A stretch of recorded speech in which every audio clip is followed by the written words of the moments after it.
What is an Amazon entrepreneur? My name is Dave Ketna. I am honored that Robert has asked me to write this book with him. Before you start this book about business, and the ways in which it has changed and stayed the same, I thought I should explain to you what an Amazon entrepreneur is. Amazon entrepreneur is my term for the system I was taught, and now teach, to create wealth using the Amazon platform. It's a system that, when followed from start to finish, has been proven to create successful Amazon stores time after time. What is great about these Amazon stores is the freedom they bring. Besides bringing me consistent cash flow in very generous amounts, they also bring it to me with only an hour of work a day. And the work I do could be done by anyone. I can hire someone to do it for me, or you could learn to do it for yourself. The way to become an Amazon millionaire is not difficult, but it does take time and commitment. The process looks a lot like this. 1. Determine what product will sell best and be profitable. 2. Find a manufacturer of your product who is reputable and can manufacture under your guidelines. 3. Create your own brand from logo to customer service philosophy. 4. Create your Amazon store. 5. Ship your inventory to Amazon. 6. Market your store. 7. Give great customer service. 8. Review your sales and inventory. 9. Repeat steps 5, 6, 7 and 8. There are a lot of little steps in between these big picture steps, but this gives you the basic idea of what an Amazon entrepreneur does. And if she does it right, they will become Amazon millionaires. Interested? Read on. Robert Kiyosaki. Old school entrepreneur meets new school. When I first met Dave Ketna, I was so impressed with his composed and calm demeanor. Here was this very successful entrepreneur who was generating millions of dollars, who had started less than 2 years before, and he was calm. Peaceful. My adventure into entrepreneurialism was not nearly as passive. In fact, one of the most frightening days of my life was the day I quit my job and officially became an entrepreneur. On that day, I knew there were no more steady paychecks, no more health insurance or retirement plans. No more days off for being sick or paid vacations. On that day, my income went to zero. The terror of not having a steady paycheck was one of the most frightening experiences I had ever experienced. Worst of all, I did not know how long it would be before I would have another steady paycheck. It might be years. The moment I quit my job, I knew the real reason why many employees do not become entrepreneurs. It is fear of not having any money, no guaranteed income, no steady paycheck.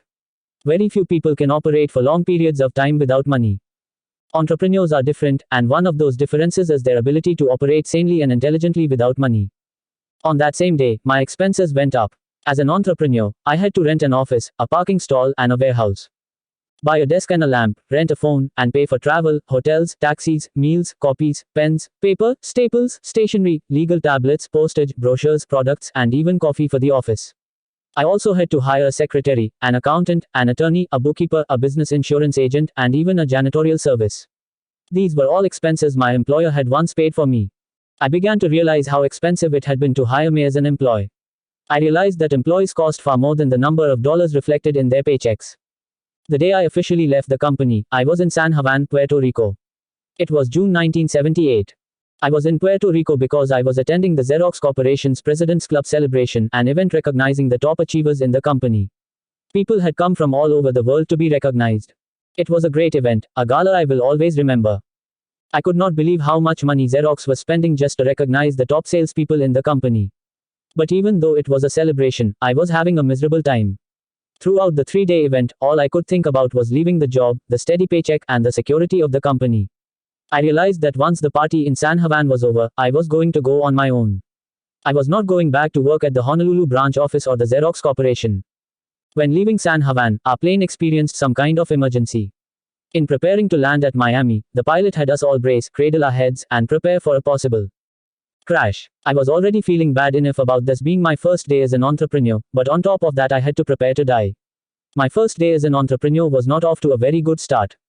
Obviously, the plane did not crash, and I flew on to Chicago where I was going to do a sales presentation for my line of nylon surfer wallets.